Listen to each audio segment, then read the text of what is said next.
Jelang laga tandang skuad Garuda melawan Bahrain, Timnas sudah tiba dan akan langsung menggelar latihan persiapan. Kita bahas laga Timnas di Piala Dunia kualifikasi Asia bersama pengawas sepak bola M. Kusnaini. Selamat petang, Bungkus.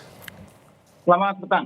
Bungkus, tadi kita mendengarkan bersama Pak Marji bilang Miss dan juga Eliano ini sudah beres, sudah masuk list squad. Ini artinya bisa diturunkan atau bagaimana? Karena di luar sana kabar media Tiongkok menyoroti soal ini, Bungkus.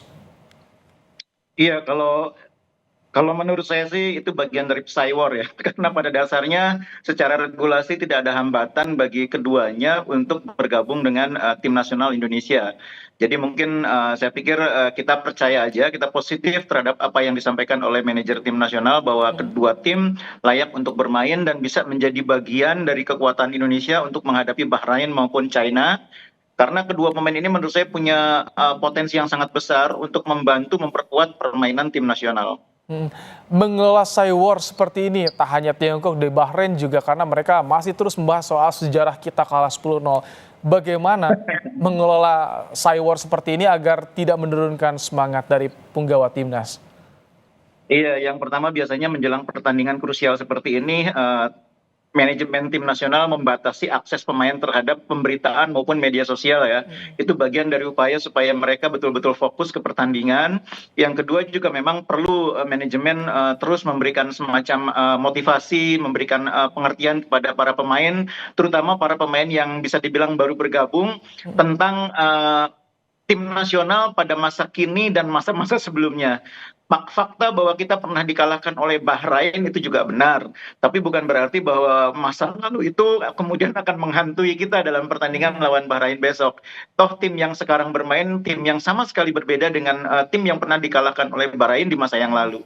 Oke, nah bicara soal kedalaman skuad, line up kita, jika ada tambahan Miss dan juga Eliano, bagaimana nanti formasi prediksi yang menurut Anda ini ideal nih untuk lawan Bahrain nanti? Ya, yang pertama Sintayong saya pikir tidak akan gegabah melakukan perubahan secara mendadak meskipun mendapatkan tambahan dua pemain baru ya. Tidak akan serta-merta mengubah formasi 3-4-3 yang biasa dimainkan, misalnya menjadi 3-5-2 atau 4-3-3 atau formasi lain ya. Mungkin akan tetap memainkan formasi 3-4-3, tapi menyesuaikan dengan kondisi pemain siapa yang siap menjelang pertandingan. Karena itu kuncinya ya. Pelatih itu selalu mengutamakan kesiapan pemain menjelang pertandingan. Yang kedua, pelatih juga mungkin tidak akan serta-merta memainkan dua pemain baru ini, Miss dan Eliano, langsung bermain sebagai starter. Biasanya pelatih akan memberi kesempatan mereka untuk melihat dulu permainan rekan-rekannya, beradaptasi dulu dengan tim ya. Dan itu biasanya dilakukan minimal di babak pertama sebelum di babak kedua atau di pertandingan selanjutnya mereka diberi kesempatan bermain. Tapi bisa jadi ketika situasi membutuhkan, mungkin ada salah satu pemain atau dua-duanya segera dimainkan sebagai starter. Nah, situasi itu sekarang memang terjadi ketika kita kehilangan Justin Hubner di posisi belakang, sehingga formasi tiga belakang itu yang biasanya diisi oleh Rizky Ridho, Jai Ijes, dan kemudian di sebelah kiri ada Justin Hubner, sekarang ada kekosongan di sisi kiri. Memang masih ada pemain yang lain ya, ada Wahyu Prasetyo, ada Jordi Amat, ada Ferrari. Tapi kalau kita lihat kualitasnya Miss, ini saya pikir kan kita semua tahu Miss ini pemain grade A ya, pemain yang biasa main di level tinggi, bahkan bermain di kompetisi antar klub Eropa menghadapi tim-tim besar sekelas sekelas Manchester Manchester. United, dan itu artinya itu bukan tim pemain sembarangan. Pemain seperti itu mungkin dimainkan sejak awal pun akan siap. Oke, ini kemarin Ketua Umum PSSI Erick Thohir juga langsung bertemu dengan para pemain. Bicara soal semangat juga tadi yang Anda singgung. Tapi kita simak terlebih dahulu bagaimana keterangan dari Ketua Umum PSSI Erick Thohir soal ini.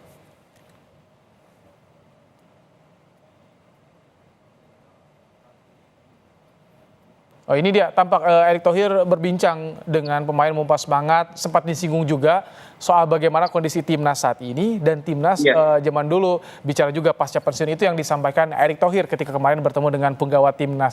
Artinya dengan skuad yang berbeda untuk era saat ini, Bungkus, melihat bahkan tadi Anda singgung soal grade A, ini kualitas line up pengganti juga sama rata, Bungkus. Iya. Iya, pemain-pemain pelapis kita juga menurut saya sangat berkualitas ya. Misalnya di posisi bek kiri, seandainya Calvin Verdong tidak bisa bermain, kita kan masih punya pemain yang kelasnya tidak kalah jauh. Ada Sen Patinama, ada Nathan Chuaon. Itu pemain-pemain yang juga kualitasnya tidak kalah bagus. Bahkan ada Pratama Arhan yang main di Liga Korea ya. Jadi menurut saya memang kualitas tim yang sekarang ini kedalamannya cukup baik. Memang masih ada posisi yang belum sepenuhnya teratasi, posisi nomor 9 atau striker ya. Tapi dengan materi yang ada sekarang pun menurut saya kualitas tim sudah cukup baik yang seharusnya membuat kita sekarang ketika menghadapi tim-tim yang biasa main di level Asia seperti Bahrain, seperti China, tidak lagi inferior gitu ya, tapi menatap pertandingan dengan percaya diri. Itu yang saya pikir harus mulai disuntikan oleh manajemen termasuk oleh ketua umum. Pemain harus yakin bahwa mereka sekarang layak bermain di level Asia, mampu mengalahkan tim yang biasa bermain di Asia, meskipun tetap harus menyadari bahwa untuk level Asia kita belum bisa dibilang sebagai tim elit seperti halnya Jepang atau Korea Selatan. Tapi menghadapi tim lain kita mampu. Jepang, Bahrain, China, Yordania, itu kita tidak boleh inferior. Berarti kalau sampai mereka bikin sewor kepada kita, artinya mereka menganggap bahwa kita itu lawan yang serius, lawan yang tangguh ya, Bungkus? Iya, betul. Itu juga hal yang saya pikir juga harus disampaikan kepada pemain. Bahwa sekarang tim-tim lain itu melihat Indonesia sebagai ancaman. Dan mereka harus memanfaatkan itu sebagai bekal untuk percaya diri. Tapi bukan berarti meremehkan lawan tentunya. Bicara soal kondisi pemain yang disorot, Martin Paes, kemudian Witan juga setelah di Liga. Bagaimana itu kondisinya? Tapi memang sebetulnya kalau informasi yang kita dapatkan masih ringan nih cederanya, Bungkus. Ini berpengaruh tidak ke performa timnas nanti?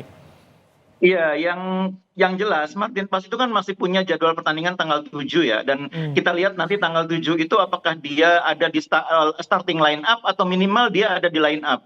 Kalau dia ada di line up, minimal itu menunjukkan bahwa dia kondisinya siap untuk bertanding. Dan itu kabar positif bagi kita.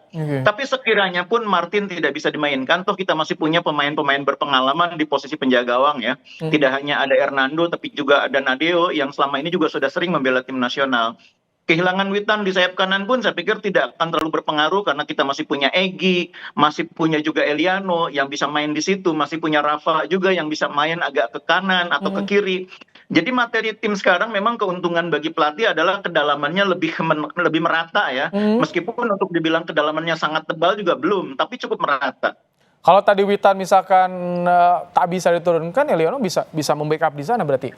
Betul, Eliano bisa main di posisi itu. Egy juga bisa main di posisi itu. Baik, jadi artinya tadi Anda singgung kedalaman skuad di line up, pelapis juga ini sama rata. Artinya realistis dong kalau misalkan kita target bawa pulang 6 poin di laga Bahrain dan juga Tiongkok nanti.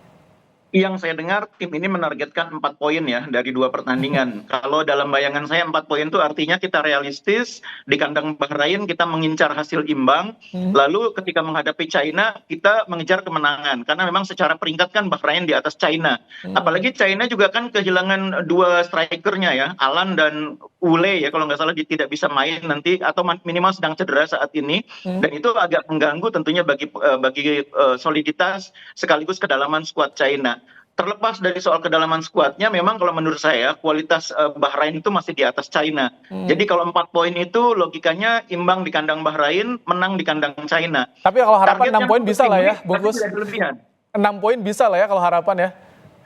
Kalau harapan tentu sah ya, tapi menurut saya yang realistis itu kita target 4 poin. Karena menurut saya kita tidak juga bisa terlalu gegabah menganggap bahwa pertandingan-pertandingan akan menjadi lebih mudah setelah bergabungnya Miss Hilger, sesudah bergabungnya Eliano. Tidak serta-merta akan mengubah peta begitu saja sesudah mereka bergabung. Oke, kita tunggu bagaimana nanti tanggal 10 dan kita doakan agar meraih kemenangan bisa mencuri poin. Terima kasih Bungkus untuk waktunya di Kompas Petang sore hari ini.